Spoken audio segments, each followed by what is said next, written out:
سرخط مهمترین خبرها: معاون دبیر کل سازمان ملل با امام علی رحمان واخورد، ولی از بدخشان و الفت خانم گفت چین برای ورود شهروندان تاجیکستان محدودیت‌های نو جاری کرد و پیشبینی بانک جهانی اقتصاد روسیه در سال روان قریب 9% کم می شود.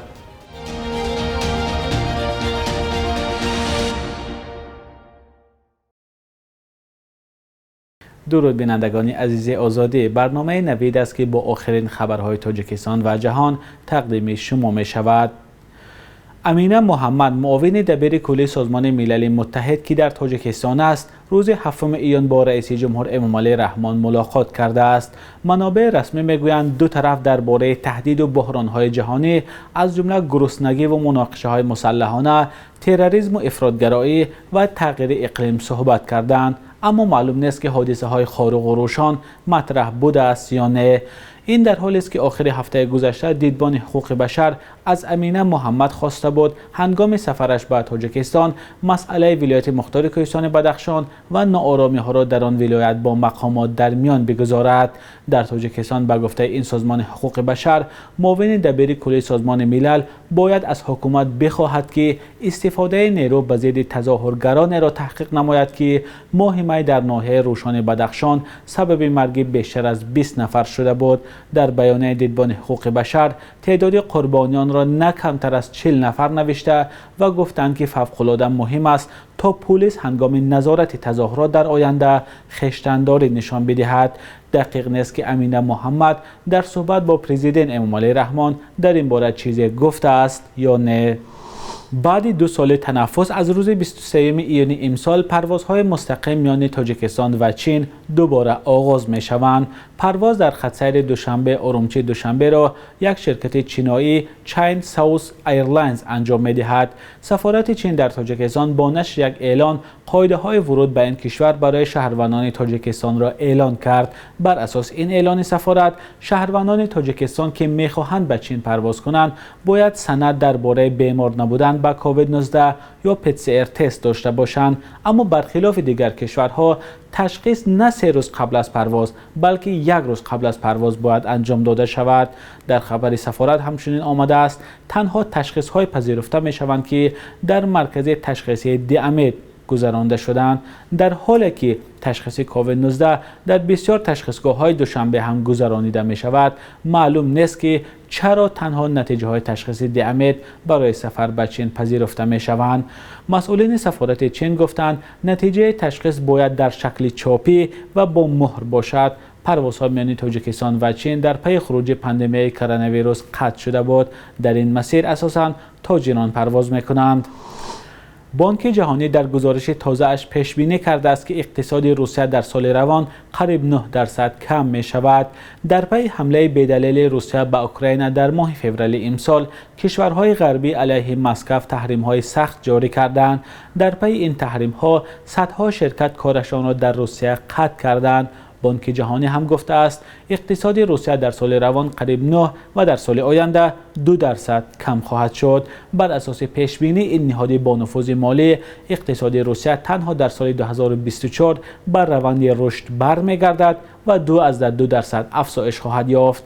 مؤلفان گزارش بانک جهانی عامل اساسی کاهش اقتصاد روسیه را به حمله این کشور به اوکراین ربط دادند. بانک جهانی گفته است حمله روسیه بحران بشردوستانه را به میان آورد و نااستواری وضع ژئوپلیتیکی جهانی را افزایش داد. کاهش اقتصاد روسیه برای تاجیکستان به خصوص مهاجران خبری بد است، چون حدود 1 میلیون شهروند تاجیکستان همه ساله برای دریافت کار و درآمد به روسیه می روند. کارشناسان میگویند کم شدن درآمد در روسیه به بودجه صدها خانواده در تاجیکستان تأثیر منفی می رساند. پس از انتظاری‌های چند ماه، آب کانال خواجه بخیرخان به ناحیه باباجان غفوروف بسیارتر شده است. دهقانان این ناحیه مرزی میگویند در اول بهار امسال از کم آب رنج کشیدند و بارانگری‌های زیاد آنها را از حالت ناگوار بیرون ساخت. رودی که به آن جاری می شود از دهه‌های ناحیه لیلک قرقیزستان می آید و از مناسبت دو همسایه کشور وابستگی زیاد دارد.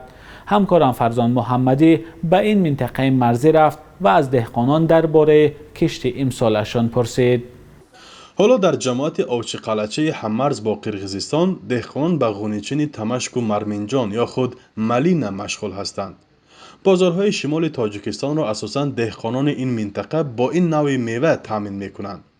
ولی باغداران میگویند به فرق از سالهای گذشته با مشکلی‌های دچار شده‌اند.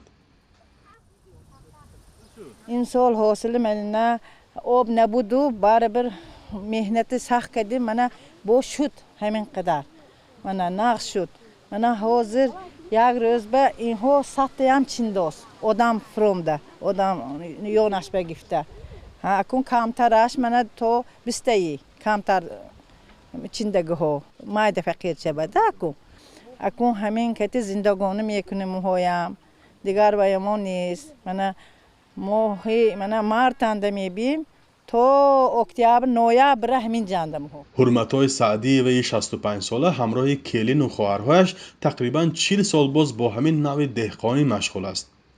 وی میگوید از بین شاخه های پرخار نهال تمشک گرفتن حاصل خیلی سنگین است و فایده زیاد هم نمیبینند. امسال مجبور شدند که ملینا را کمی گرانتر فروشند و رنج دست خود را برای روزی فرزند و نبیره هایشان برآورده سازند. دور امسال قیمت شد. اکون نمیدونم که فایدهش همه اکون امسال به جدا قیمت شد من وای کو قیمت شد که داره. هر سال اینقدر قیمت نبود. امسال دور قیمت شد. اکون اوقات میخواهد دور میخواهد این اوقات میخواهد همون اقشلاق گران آمده اخلاطای اوقات میانزن نباشه نمیشدی. مثل دیگر منطقه های تاجیکستان مردان این دهه نیز به مهاجرت مهنتی می روند و اکثرا زنان به کشت و کار زمین مشغولند. آنها موافق به توان خود در زمین اساساً به آبشکاری و پرورش بوته میوگی ها مشغولند. اکون زنک بکن کارها همش سوق اینا گفته که با این سوقتر زنک بکن کار کردنش آسان بازار با بودنش آسان اکون خودش آمده گفته برفتنش آسان همونش اداب نبوه. در جماعت اوچی قلچه تقریباً حوله نیست که در آن تمشک یا خود ملینا پرورش نکنند و اقلیم این منطقه برای پرورش بوته میوگی ها مساعد است.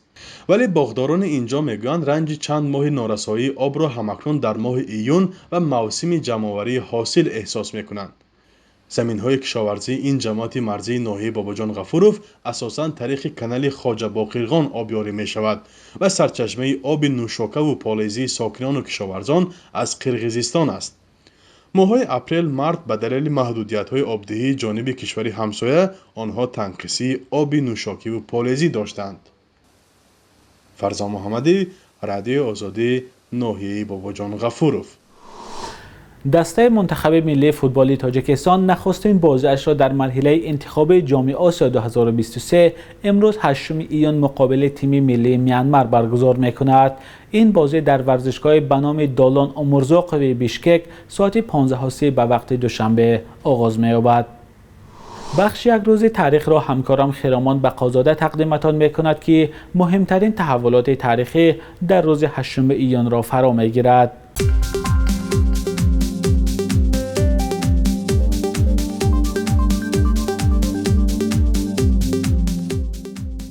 8 ایون سال 2012 در جریان بازدید پرزیدنت امامعلی رحمان از چین پکین وعده داد که به اقتصاد تاجیکستان 1 میلیارد دلار سرمایه گذاری میکند.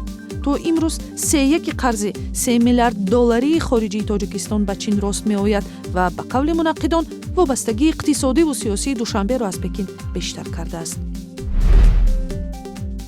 8 ایون سال 2017 پوچته DHL و دیگر خدمات بین المللی پوچته از کار ماند. مسئولین پوچته تاجیک گفتند همکنون کاری را که DHL، UPS و دیگرها میکردند به ذمه خود میگیرند، ولی چون این تصمیم مقامات را برخی شریکان خارجی تاجیکستان همچون مونوپولیا و دخالت به تجارت انتقاد کردند. 8 ایون سال 2016 قهار محکمов رئیس جمهوری نخستین تاجیکستان در 84 سالگی درگذشت. رهبری محکمов در آخرین سالهای اتحاد شوروی و نابسامانی‌های سالهای 80 او را به حیث یک رهبری بحث برانگیز معرفی کرد که از سوی در فکری منصب و جای نبود و استعفا داد و از سوی دیگر نتوانست پیش راه خشونت‌ها را بگیرد. شبانه روز گذشته قرب دلار آمریکایی در برابر اسعار ملی سامانه پایان رفته ارزش روبل روسی به تغییر است. صبح امروز در بانک‌های تجارتی تاجیکستان 1000 روبل روسی از 165 تا 175 سامان ارزش دارد. 100 دلار آمریکایی باشد به 1100 سامان برابر است. قرب رسمی بانک ملی تاجیکستان برای امروز 8 ایان چنین تعیین شده است.